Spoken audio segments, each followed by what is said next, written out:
All right, everyone, welcome into Mark Rogers TV, the voice of college football. And more importantly, it's Florida State football talk every Tuesday night at 7, 8 o'clock.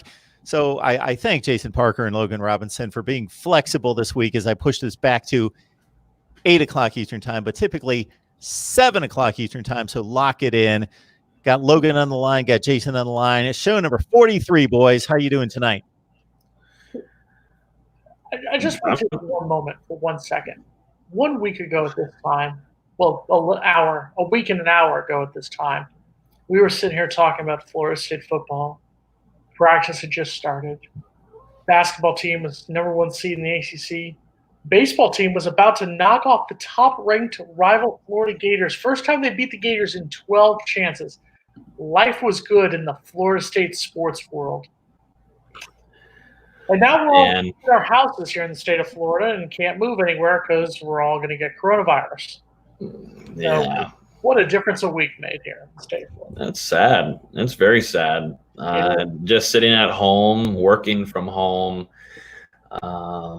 really getting now we have to go through online classes for the rest of the semester, which I personally do like. I can take advantage fully of the opportunities of doing things from home, which I like the most, which I think in about 5 years will be done about more than being in class. So let's just go ahead and get the future right now.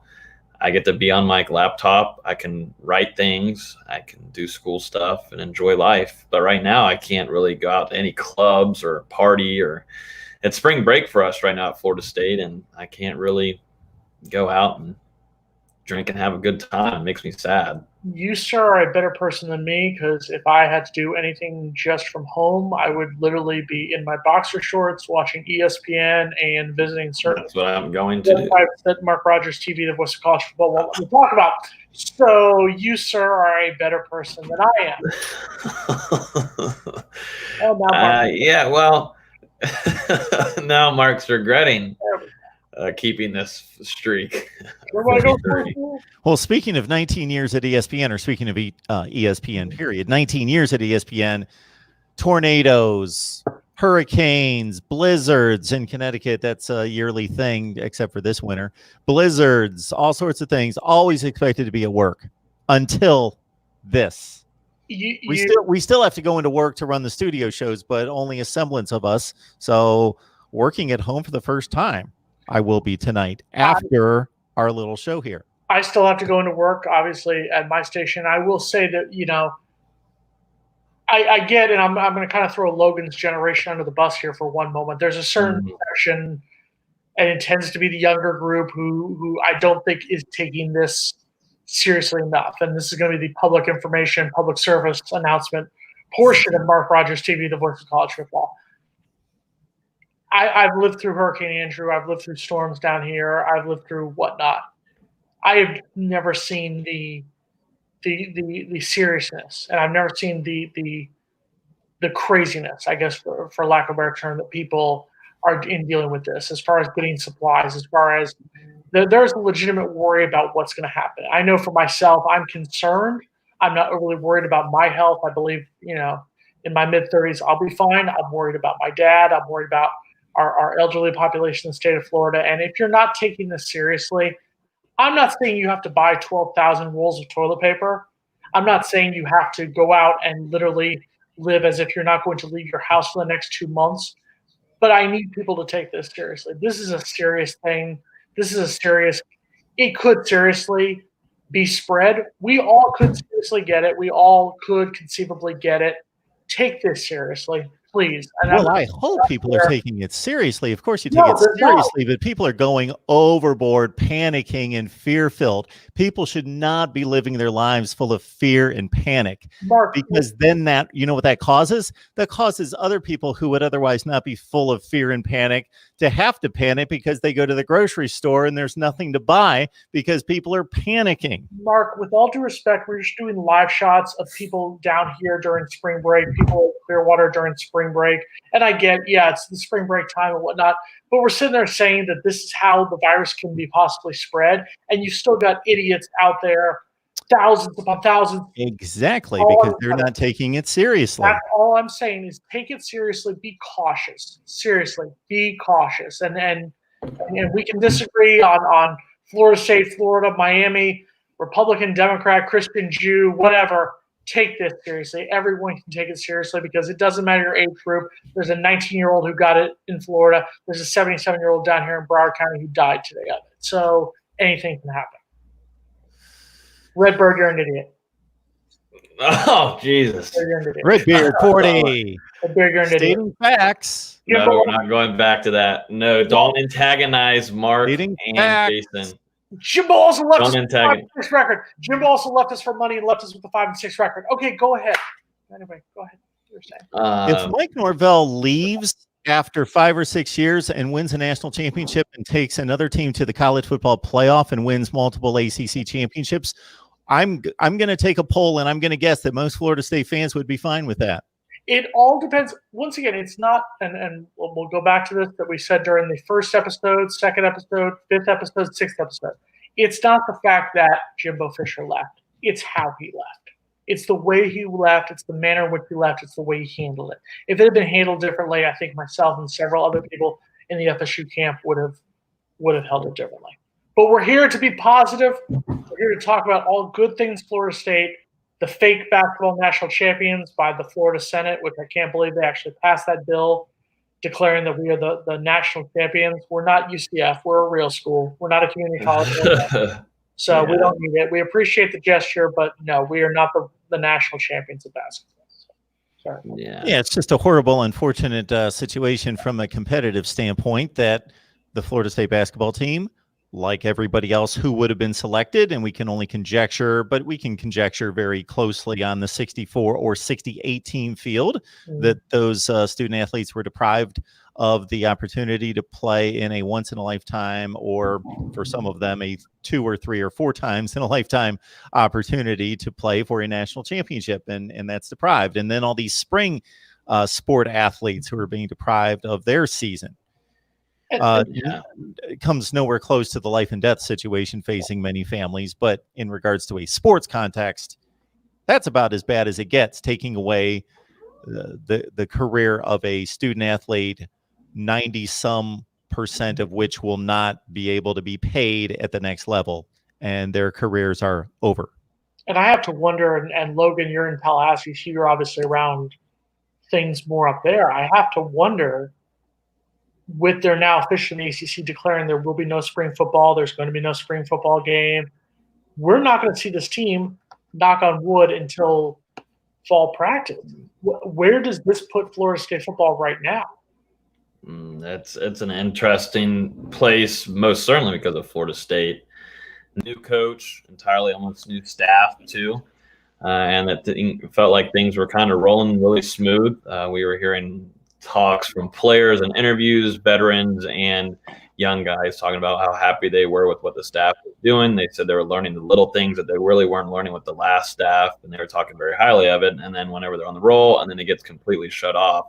It kind of all depends on now going back to Mike Norvell and how he talks to the team and presents himself and gets them on a path. I know this is going on for every university, but they've got to figure out a schedule or whatever way that they can get going all together and set up some kind of plan. I don't know how it goes with either the ACC or the NCAA, but get on some kind of regimen where they're working out, they're staying connected, staying close to one another. That's something that I think most certainly at Florida State you want to kind of preach a lot, is just being around each other as much as you can and stay close. And I think Norvell will do that. We're hearing good things about it at the start of spring practice. It's still a wake-up call for a lot of guys, and I think we're also seeing a lot of things that have to be worked on a lot more. But it just sucks that it all ends and cuts off like that. It's just not obviously something we've never seen before. And you also got to start thinking competitions for newcomers coming in. You think immediately Chubba Purdy. He gets to come in. If this is no more spring practices, he gets to come in and compete directly with Blackman, which could make a Roadmaker and Jordan Travis. It just, there's a lot of things that goes into it, but we still got to find more answers on how they're going to make up practices and stuff like that. it's something we've never seen before. So I don't know. We just got to wait and see. I will say that while coronavirus may have stopped the sports world, it did not stop Big Game James from joining us tonight here. It did not. This is our Florida State live show, folks, every Tuesday night, typically at 7 o'clock, this week at 8. So Big Game James, welcome in. He's going to be able to give us a perspective on so no spring practice. And you obviously had spring practice through high school, through college. So you can only conjecture, but you're the most qualified to do so, to say for this football team, obviously everybody's playing on equal footing. Let's say spring practice gets wiped out for everyone. It appears as though it will for everybody across the country. But you would think it would be a little bit more important for this team. New coach, new coaching staff. Can you kind of put that in perspective of what they're missing? I mean, it's an opportunity to get live reps. I mean, it's easy to draw it up on a board. It's easy to watch it on film, and it's easy to get beach muscles and work out and all that other stuff. But at a certain point, you have to actually do it. And this is an opportunity for guys to grow up. It's been for the last decade a great opportunity for incoming freshmen to enroll early and really get a jump on the other guys and just, it's 15 practices that you get a chance to in an off-season conditioning program. But like right now, Florida State only got the 3. That's why you see a lot of guys, even minus the corona, a lot of schools really it's in the South bump theirs up to almost where they flip it. They do their spring ball early, and then they do their off-season conditioning program a little bit later than what other people do. But because again, you don't get these opportunities too much. Is there a way to make up for it? I think the NCAA is going to have to go old school and give everybody the opportunity to do better. The old school manner would be when I came in, we had freshman two-a-days. So freshmen actually got a week of practice before all the other veterans got in. So, I mean, that's one way to get everybody acclimated or just really go back to the two-a-day model and just really just kind of tweak it where it's not as intense and guys aren't banging like that. But they got to get more reps. That's the only way to get it done. And it's unfortunate, but it's something that can be reclamated. Some schools didn't release their players. Like their players are still on campus. They're not practicing, but they're doing study hall. And if they would like to get a workout in or lift in, there are people available for them to get lifts in. And if they like to break down some film, there are people available to help them break down film. Some schools. James, quick question for you, because when you and I were in school, there was the one situation, obviously not comparing, it was an apples and oranges situation, but we had the opener of the 2004 season against Miami that got delayed nearly a week because of Hurricane Francis. From you in a player mindset, obviously we're talking about this is just spring football, but it's an important segment of the team. But what is the mindset of a player when you are getting set, you've got this whole mindset going that you're going to do something, and then you have to flip it over completely, and you basically have to just change everything just like that? What is going through a player's mindset? Because we all know how much of a creature of habit athletes are. Yeah, I mean, what happens is you just kind of, at that point where it kind of is apples and oranges, you've gone through camp and the season is going to be started. So a game is coming. That difference was we were supposed to play a game on Monday, on Labor Day. We played it on that Friday, the following Friday, if I remember correctly. Mm-hmm. So a lot of stuff changed, but it didn't really change that much. I think right now the thing that's the strangest to this Florida State football program is while you've got guys who are going through their fourth spring, there aren't any guys who are going through their first spring with Coach Norvell. And just from what I've seen, and I'm not gonna I've seen entirely too much football to fall into the trap of this is just so much better than what Tag. This is so much better than what Jimbo did. It was spring ball. It was like the first couple practices. It looked terrible. Not terrible in a bad way. It looked like what first day of spring ball looks. But that's because guys are trying to rise or fall to the level of expectation that Coach Norvell has for them now, and coaches as well. So like a lot of these coaches have coached with Mike before, but they've never coached with Mike at Florida State. So this is all a new thing. Or they've gone like guys like Coach Woodson. You've been at Auburn and Dillingham. You've been at Auburn with with I can't think of his name right now. Well, Anyways, Malzahn's got a much more laid back attitude than what Mike Norvell has. So you got to get back used to that. So coaches, GAs, student assistants, trainers have got to get used to this pace and what the expectations are. So now all of this comes to a head and isn't going to start until August. more importantly, are you going to be able to survive the next month to 2 months with your kids at home and them not being in school and them not being in childcare? Because we've already heard trials and tribulations from parents across the state. Are you going to be able to survive the next 2 months? The better question is that are they going to be able to survive me? My oldest is pissed. Like, he's learning how to type. Like, what you're not going to do is sit around and run on my air conditioner. Okay. I pay the bill in this house. So we're going to do that. We got football practice out in my yard.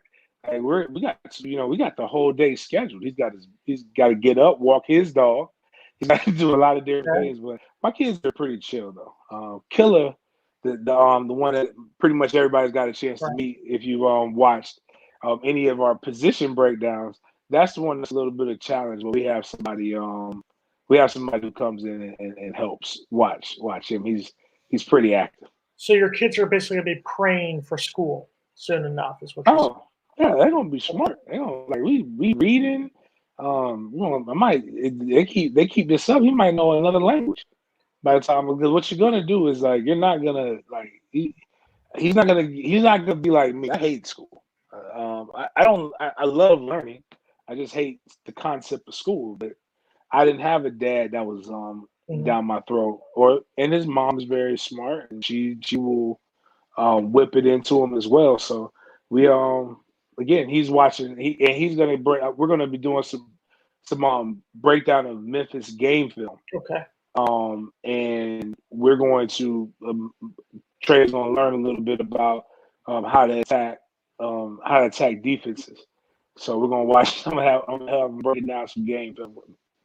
Can we all just take a moment and just go around the horn here and say, what did we do last weekend? I actually did something that I didn't do for over a decade with no sports this past weekend. You guys ready? Apparently there's this place called the library. And I read a book. I read a book that didn't have illustrated in the title. This is something I haven't done in over a decade. What did we all do this weekend? Mark, what did you do this weekend without sports on TV? Well, my boy came over. My boy's 23, so I don't see him as much as I used to, but he was actually just over a few minutes ago, and he brings his dog over, and we have a good time outside. We throw Chuck around the football for a while, Chuck around the baseball, talk about his schooling right now and his work. My daughter came over, so she's at the University of Rhode Island. Obviously, she's in the school situation where spring break was extended a week, online classes after that for who knows how long. So her spring break extended. Got to go hang with her, have her come over a number of times, a night out having some pizza, out doing a few other things with her. So I had a nice weekend, and we're always working here at the Voice of College Football. We're going to have schedule rankings and record projections out. So I work and spend time with a few other significant people in my life. Yeah. Logan, what did you do this past weekend? I just sat here and pet my cat in this same room. I don't ever leave this room. I have this right here that's keeping me company for a good while. And then there's something I did. You're gonna get mad at me, Jason, but I did go out and just one last time. I don't know if I'll ever see my friends again outside. So we had a good time. We went to the pool. That was a good time. But other than that, we did go somewhere after the pool and for the evening. But you drank. That's what you did. Let's be honest. Yeah. Drunk, all right. But I thought you were going to get mad at me that I went around a group of other people inside of the the bar. It's not that I'm mad, just disappointed. Right? James, what did you do this past weekend? Well, on Saturday, excuse me. I was chilling. I've been having a hard time sleeping, so sorry, Mark, or anybody if I disappoint you, but it's medicinal here in Florida. Got it. I had an edible brownie, and I slept for 13 hours. I haven't done that. In probably since I was Logan's age. So, but and then on Sunday, I mean, and the boys were here there with their godparents. So on Sunday, chill, cleaned up a little bit, cleaned my high end shoes because some of them were dirty, and then I had some cigars and coffee, man. Like my life is straight.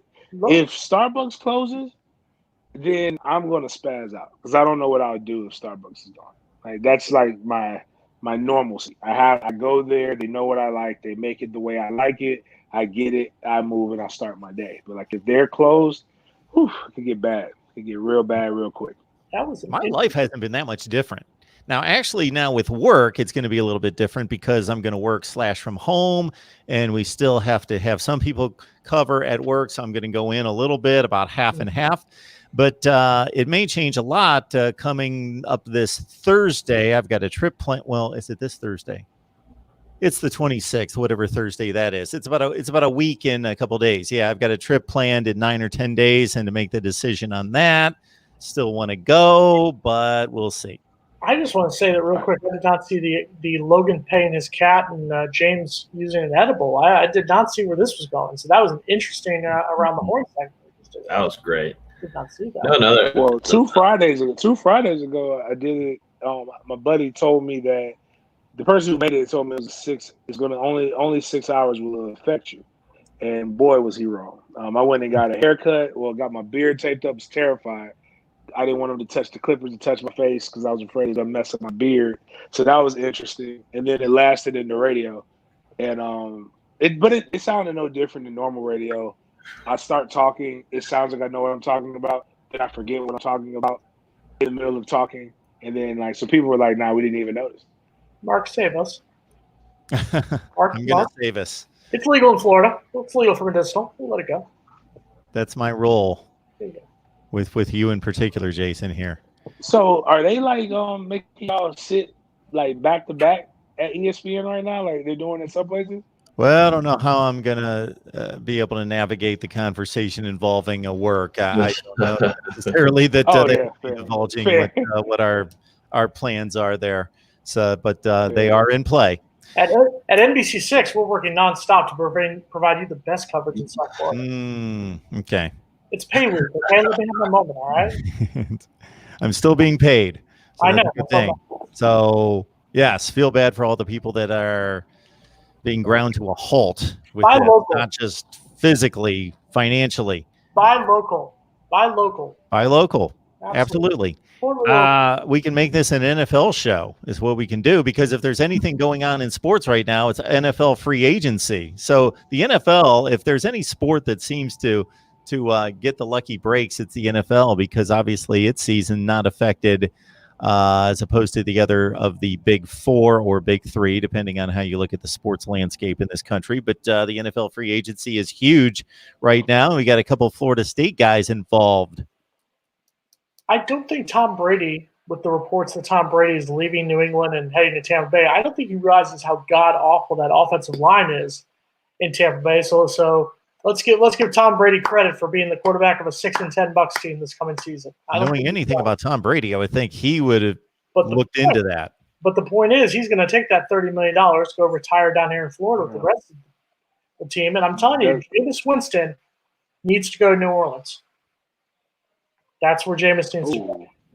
Be a backup for a year or two? Back up Drew Brees for a year or two, learn under Brees, learn under Sean Payton, and take over that team. Mike Thomas at wide receiver. Alvin Kamara at running back. It's only going to be a year or two? I know Drew's getting up there, but he's still playing at the top of his game. But I don't think he's going to last more than a couple of years in New Orleans. And if you can go back there and learn under Drew Brees, it could be interesting. But how much are they going to pay a backup quarterback? They just gave Brees $50 million. Jameis will do it for $10. He'll be good. He's still got that. That's funny. Jameis will have to top out about what he would have got as his 5th-year option anyway. So, I mean, it kind of is what it is. He didn't perform well. The thing that's interesting to me the most, though, is what Carolina's doing. Mm-hmm. Matt Rule kind of at the combine and at his opening presser kind of hinted around they're going to do everything that they need to do to try to maybe possibly see how Cam fits in. to have Cam say himself that he's being pushed out, not that they tried to work with me. And then for them to get Teddy Bridgewater, who did pretty good in New Orleans, but his injury still doesn't sit well with me. Like grown men cried. They threw up like when he messed his knee up, and they had to bring an ambulance. Like they didn't cart him off; they brought an ambulance onto the practice field to bring him back. So I think that's something that just still sits like with that injury and how much you're willing to gamble when it comes to that. The stupidity in Minnesota where what was my guy's name? The quarterback there, Kirk Cousins. His agent is probably one of the biggest finessers in American history. He needs to go down the books, right up there with Jimmy Sexton with what he did with Taggart at FSU. One of the biggest finesse jobs ever. He's getting another guaranteed contract of big time money, and I mean what we're just saying is that quarterbacks, even if it doesn't matter, even if it's like in Tennessee, where the quarterback in Tennessee, he's getting paid to essentially hand the ball off to Derrick Henry. He handed the ball off 303 times last season. Like he almost had as many handoffs as he had passing attempts, and he's getting paid. I think it's almost $100,000. What it comes out to is almost $100,000 or $97,000 per handoff. Like it's a interesting time, and unfortunately for the team that I cover, the Jags, we're a few more pieces from completely giving up. Like once Nick Foles goes to New England, they figure this part out, then we completely, even though I don't think Nick Foles will play, we've completely conceded. James, as a Ravens fan, I want to say thank you for Calais Campbell on that one. Appreciate that trade there for that one. We'll take him in a heartbeat. If Calais moves into a 3 technique, oh my God, defense is going to be crazy. I'll take at the end. He's done. Oh, yeah, I'll take him for that one. But I will say this, and you look at all the things that happened just in the last couple of days. You've got Stephon Diggs reportedly going to Buffalo. You've got we talked about Tom Brady going, Teddy Bridgewater reportedly going to Carolina. The one that surprised me, and I'm going to be a little bit of a homer, is the fact that both Xavier Rhodes and Devontae Freeman both ended up getting their walking papers in that one. I mean, Devontae, I love Devontae. I loved covering him down here in South Florida. I love covering him at FSU. I kind of see the Falcons are doing that one. Xavier Rhodes surprised me in Minnesota. I'm really surprised to see him get shown the door, and I want to get your guys' opinion. Where do you think both those guys, both Devontae and Xavier, will end up at this point? Logan, where do you think? For Rhodes, I kind of am the opposite. I kind of expected it. He was having a rough time last season. He was getting beat on a lot of things. He just can't catch up with all the quick guys anymore. For Devontae, I don't know. I feel like some things are off with him and the front office, something they can't agree on. It used to be him and Coleman. Of course, we saw him have a fantastic year whenever he blew up and was one of the best, if not the best, running back. I don't remember what year it was, but I'm sure everybody knows what I'm talking about. But I want to see Devontae Freeman get used more for what his talents hold. I think there's a lot of teams that are really going to try to put their money in and grab him. And then also, I don't know. Those two, the Rhodes one doesn't surprise me that much. I don't know where Rhodes is going to go next. I really have no clue because that one wasn't really a shock to me. I kind of was expecting it almost mid-season that it just wasn't going to last much longer. Well, you're naturally a pessimist, so I get it. The crowd's a natural pessimist. James, what do you think? He was struggling. James, Rose struggled. Help us. Rose, that's just one. What people have to understand too is that it's vets and younger players. Rose lost a step, but he also is used to if he's going to stay there, they would have to pay him X amount. So now the market's going to recalibrate and bring him back down to reality. Does he still have 2 or 3 more years in the NFL? Yeah, but he's going to be more of a role guy, not that number one DB that he's used to playing. So that comes down to can his ego handle it? Now Devonta, his thing is, what is he? He is in that their running back category of he's good to get carries, but he's also probably at one point I remember Dirk Cutter saying he was he could be the best slot receiver in the NFL if he was just playing that position primarily. So he needs to go somewhere where he could be the number 2 flex option for an offense. A guy where not a trick guy, but a guy with where you can get the ball to him in space. Again, when he was his best, it was when him and Tevin Coleman were a good 1-2 combo, in my opinion. So I think when I look at places like Jacksonville, who need a guy to complement Leonard Fournette, who's a downhill bruiser, hell, Tampa Bay actually needs a real running back that can be that true number 1 if they're going to have Tom Brady. And Tom Brady's going to completely change the way he plays, because with Tom Brady, he uses the short passing game, the Patriots have utilized the short passing game as a running game for actually the Patriots. The Patriots is actually one that they could actually, you can see him be in the Freddie T role that he was toward the later parts of his career. So there's a lot of things that can happen. It's just we shall see. If he wants, that's why free agency. If he wants to win divisional championships, he comes to Baltimore. That's all I'm saying. Baltimore is where it's at. Baltimore has Mark Ingram and I can't think of the other person. Like, he ain't better than Mark Ingram. Can you say that first sentence again, just so Logan could hear that again as a Steelers fan? Where'd you say Baltimore is what? Baltimore's where it's at? That's what you said? Baltimore's where it's at right now. Thank you, Logan. Actually, when we're talking about Jameis, we're talking about Jameis being a backup. If Jameis were to go to Pittsburgh and be a backup behind Roethlisberger, who is often injured, that's what I was going to. He's able to step into that, then you might actually see Baltimore have struggle a little bit.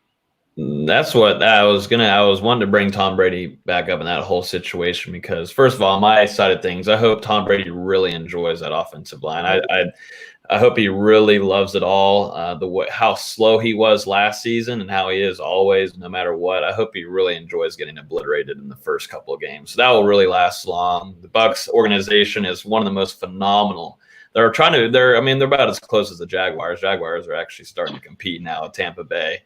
But I think that's a great time. And I'm so happy Jameis is going to get out of there. I've wanted him gone out of there since they've screwed up multiple draft picks. On the other note, I think also what's the situation? Does he go join Derwin James in LA? There's still a possibility there. Or does he back up, which I was thinking, which would fit really nice. You learn a little bit behind Big Ben. A lot of people are have been expecting maybe something that to happen with Mike Tomlin. Mike Tomlin came down to FSU and had one-on-one with Jameis. He even came, of course, to Pro Day. They had a lot of scouts there.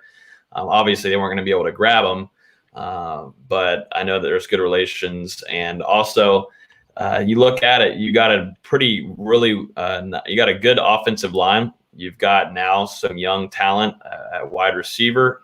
James Conner, still 50-50 on him. Would I like to have Devontae out there? I would love it, but you have a good offensive line. You've got Deontay Johnson. You've got James Washington, obviously Juju, and you got an organization that's not anywhere close to the Bucs. Way more smart in the front office. So if let him hang behind Jameis, or let him hang behind Big Ben. They got kind of the same little bit of build there, and just let them learn. Please keep talking about the 1970s when you guys actually won Super Bowls. And one of the best. 70s. Come on, Jason.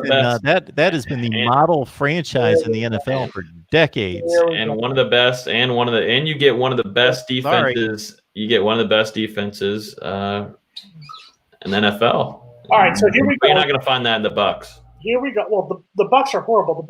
First of all, that offensive line makes Florida State's offensive line look decent. But Tom Brady's going to have to deal with Tampa Bay. And I seriously do not believe that Tampa Bay will win more than 5 games this coming season. I get Tom Brady one of the greatest quarterbacks ever. Look at their skill. He's not going to be able to get out of the pocket, and we can make jokes aside of that one. But here we go. Their schedule is rough. Their schedule is. They got to play the Chiefs. They got to play the Chargers. They won't make the playoffs. Yeah, they won't make the playoffs. So everyone right now, just the one team where you think Jameis ends up. Mark, you too. Logan, one team. Where does Jameis end up? Go.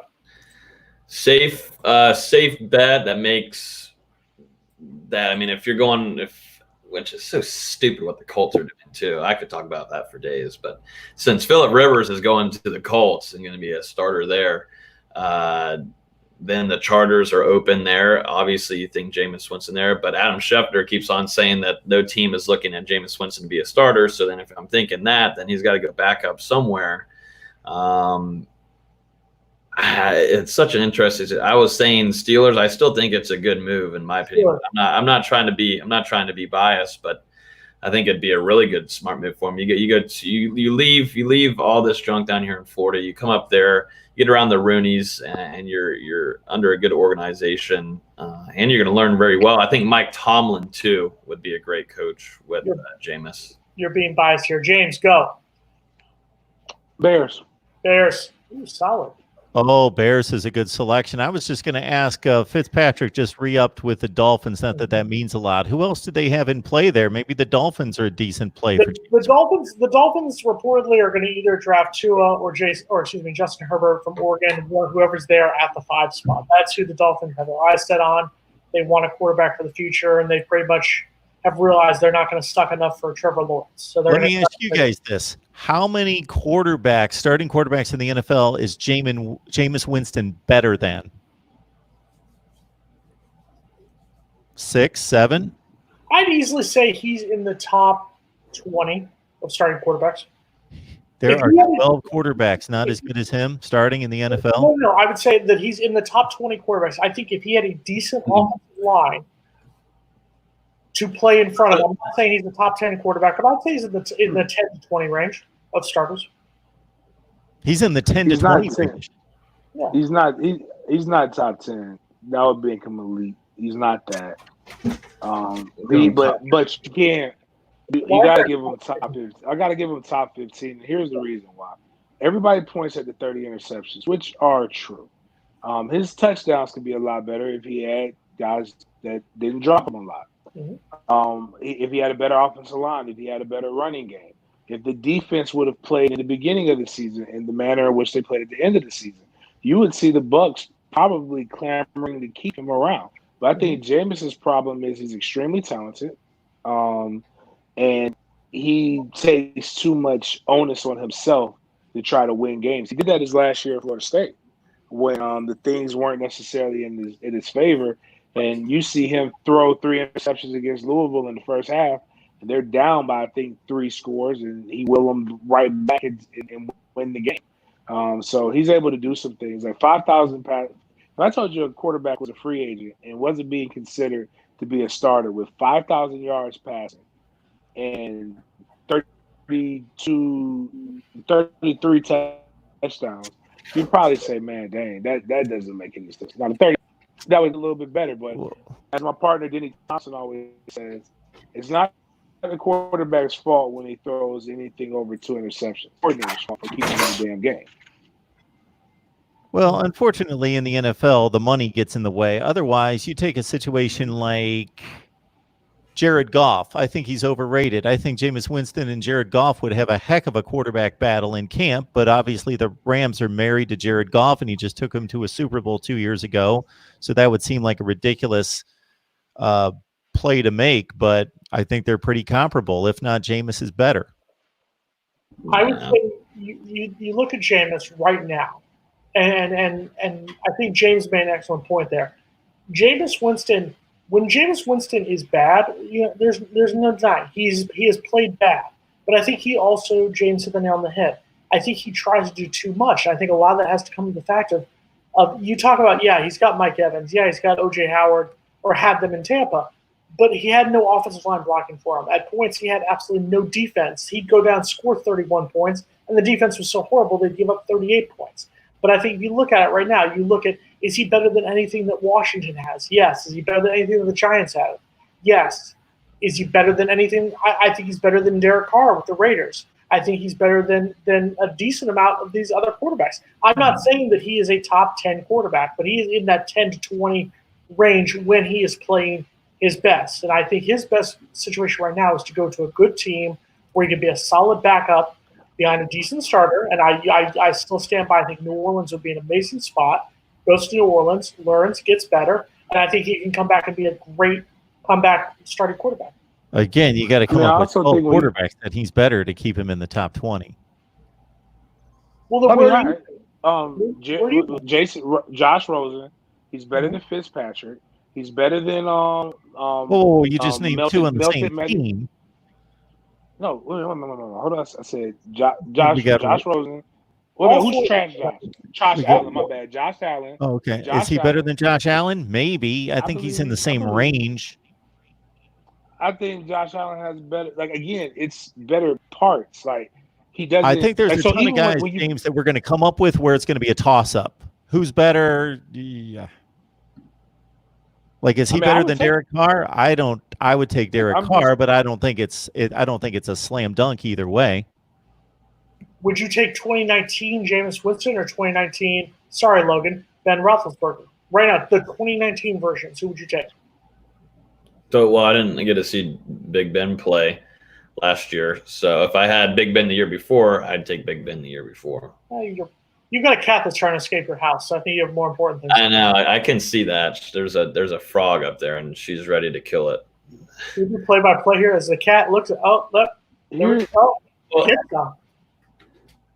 I think it's going to be funny because I guess maybe I'll have to be facing Jameis Winston when he goes to New England anyways. So. Oh, God. Please don't.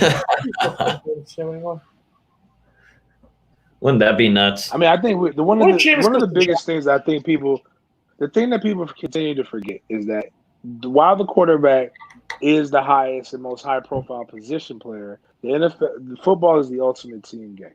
If you don't have no matter who you are, when you think about the Ravens and what made the Ravens so good, it wasn't Lamar's arm. His arm was great. What it was his ability with Mark Ingram and what they were able to do off of the play action and with his legs. When you think about we're talking about Jared Goff. Jared Goff doesn't scare me. His running back scares me when he's on point. When you think about even in San Diego, when Phillip Rivers was better, he had good running game. One thing that no matter which level you play, Pop Warner to the highest of the pros, a solid running game and a good defense will win you a lot of football games. And they'll put you in position because you'll have a shorter field. That's when, Blake Bortles.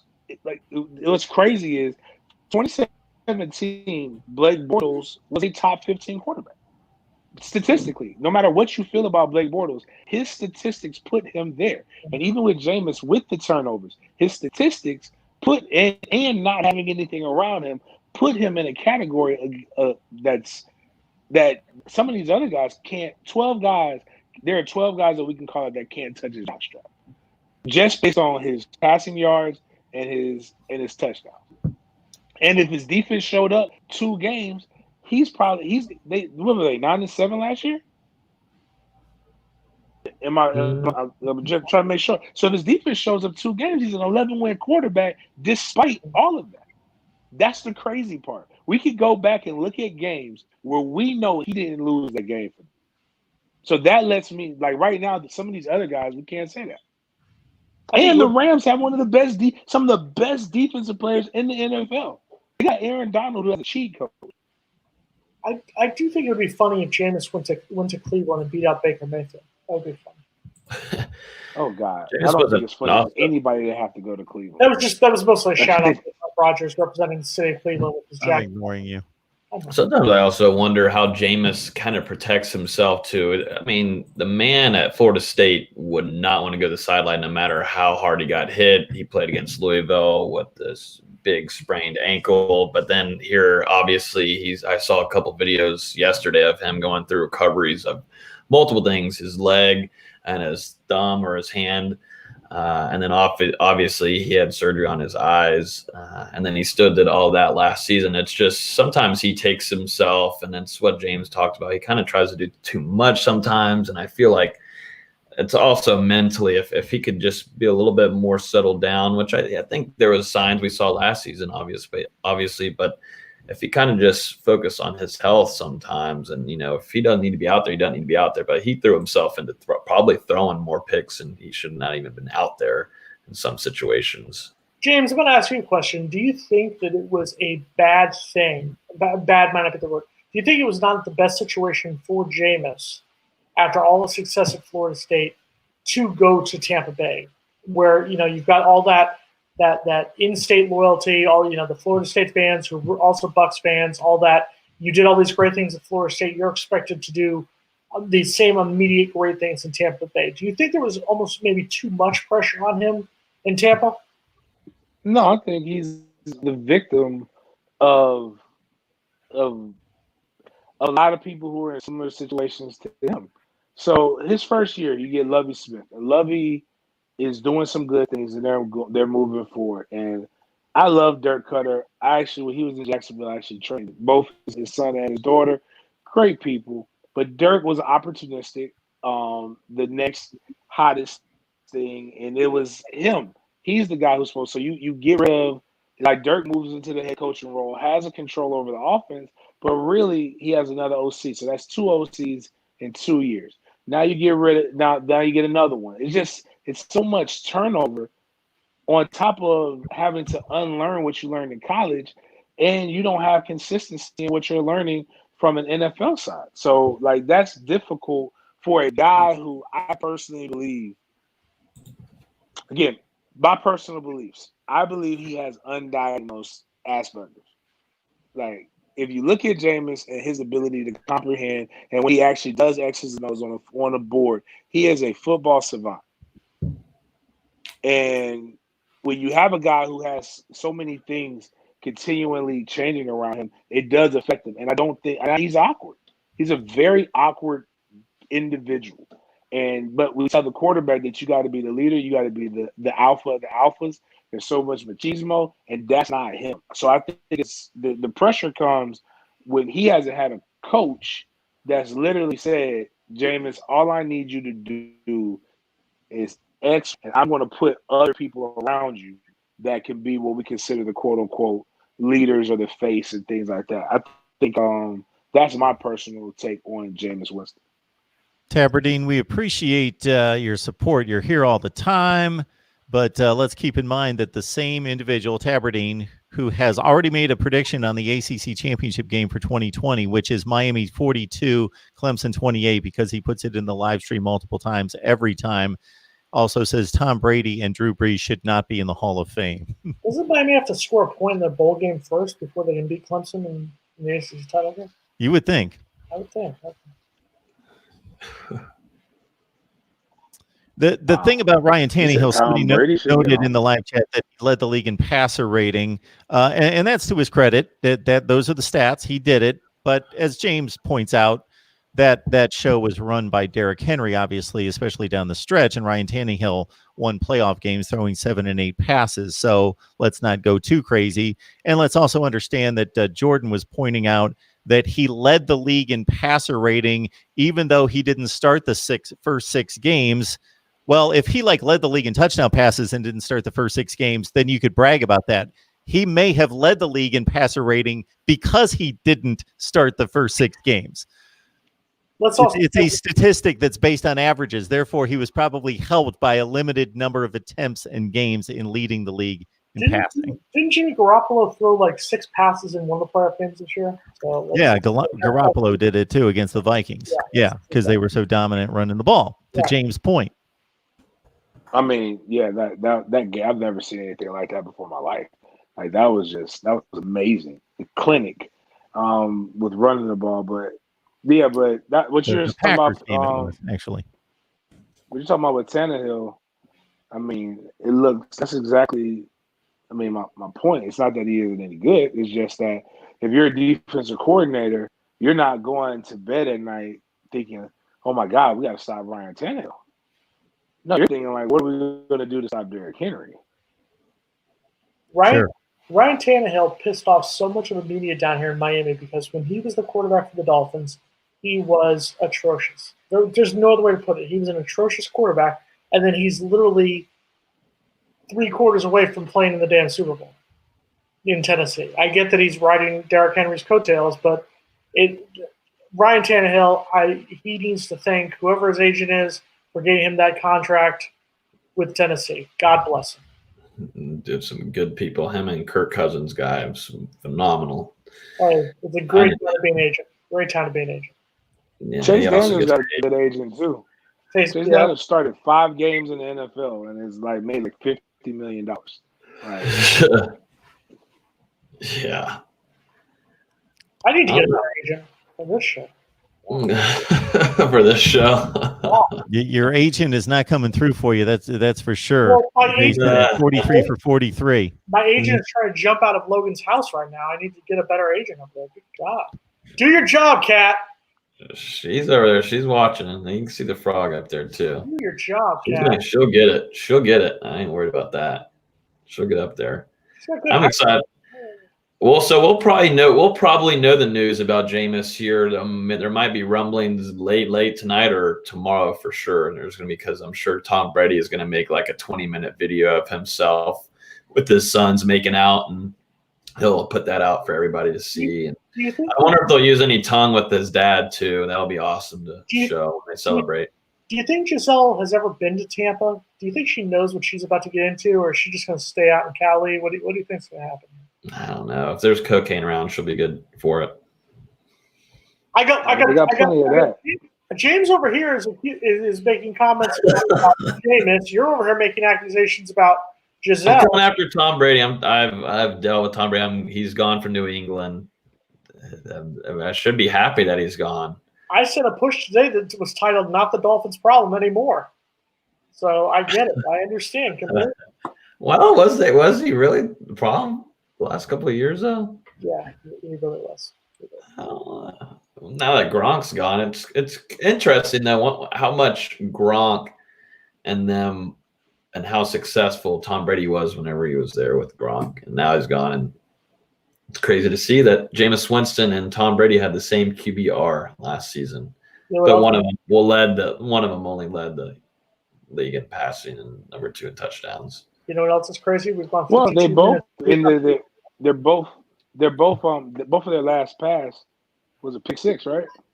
I believe so. Brady and who else? Who else? Brady and Jameis. JAMEIS. Jameis is pick 6. Yeah. Logan, can you talk about the like button real quick, like in 15 seconds? Yeah, in like 15 seconds exactly, because I got to switch gears in like 1 minute or less. Let's get the likes in. Hit the like button, and since we have FSU fans here, hit the like button, and Jameis Winston will magically appear on your favorite NFL team. I don't think that's how it works, but okay. Never know. Since Adam Schefter says he's going to be a backup, but Chargers with Derwin. Like the video. Raven. Grab your Florida State fans that you know, and let them know that we're here every Tuesday night, and follow all these guys on Twitter. Jason Parker, Logan Robinson from Knoll Game Day, Big Game James Coleman from Fifth Quarter College Football. And the cat trying to escape the window. And the cat, which will help us go viral. Next time, Logan, you're going to get off the screen. You're going to focus the camera on the cat, and we're going to keep tabs on the cat and go play-by-play on the cat. The cat's name? Gilly. It's a game. I'm going to call play-by-play on Gilly's antics for the entire hour.